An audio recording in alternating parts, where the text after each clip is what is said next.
প্রাণপ্রিয় বন্ধুরা, আজ খিদার তাগিদে এত কষ্টের কাজে চলে আসলাম। আসলে একটি কথা কি জানেন, ব্যারিস্টার সুমন ভাইয়ের কথা মনে পড়ে গেল।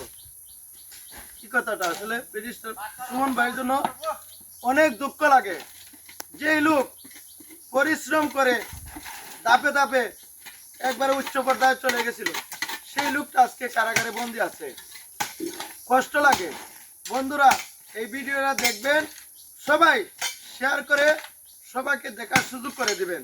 একটা কথা আছে না, পরিশ্রম কোনোদিন বেতা যায় না। মাথার ঘাম পায়ে পেলে আমরা পরিশ্রম করে যাচ্ছি। দেখেন, সবচেয়ে বেশি কষ্ট হচ্ছে মাটি কাজ। সবচেয়ে কষ্ট হচ্ছে মাটি কাজ। এই মাটি কাজ যে আমরা যারা উজান দেশে বাস করি, পাহাড়ে বাস করি, দেখেন আমরা কি পরিশ্রম করে আমাদের রিচুটের মধ্যে বাড়িঘর সৌন্দর্য কেন হয়, আমরা আস্তে আস্তে কেটে কেটে এভাবে বাড়িঘর তৈরি করি। আর যারা নিচু জায়গাতে আছে, বাটি এলাকাতে আছে, ওরা বড়তে হয়, অনেক উঁচু করতে হয়। আর আমরা কেটে কেটে আস্তে আস্তে ফেলে দিতে হয়। ফেলে দিয়ে রিচুটের মতো আমাদের বাড়িঘর সৌন্দর্য হয়। একটা কথা আছে, আমাদের দিনারপুর পরগনা একটি মডেল, যেখানে রিচুটের মতো পাহাড়ে আসলে অনেক চায়ের বাগান, গাছের বাগান, ফলের বাগান, সবজির বাগান, ফুলের বাগান, সব ধরনের জিনিস আছে আমাদের এদিকে। বন্ধুরা, যারাই কন্টেন্ট ক্রিয়েট করে থাকেন, আমার সাথে একটু ভালোবাসা দিয়ে জড়িয়ে আছেন, আপনাদেরকে ইনভাইট করলাম। আমাদের এলাকাতে আসবেন, আমাদের সিলেট হবিগঞ্জে চলে আসবেন। আসার দাওয়াত রইল। সবসময় আমি দাওয়াত দিয়ে থাকি, আপনারা আসবেন, এসে ঘুরে যাবেন, একটু ভালো লাগবো। এটার নামই ভালোবাসা।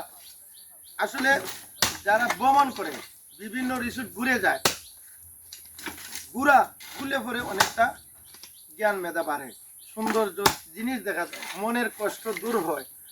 একটা জায়গা সৌন্দর্য জায়গা গেলে পরে মনে যে একটা কষ্ট বেদনা থাকে পারিবারিক বিভিন্ন ভাবে, এই কষ্টটা অনেক দূর হয়ে যায়, ক্লান্তি দূর হয়।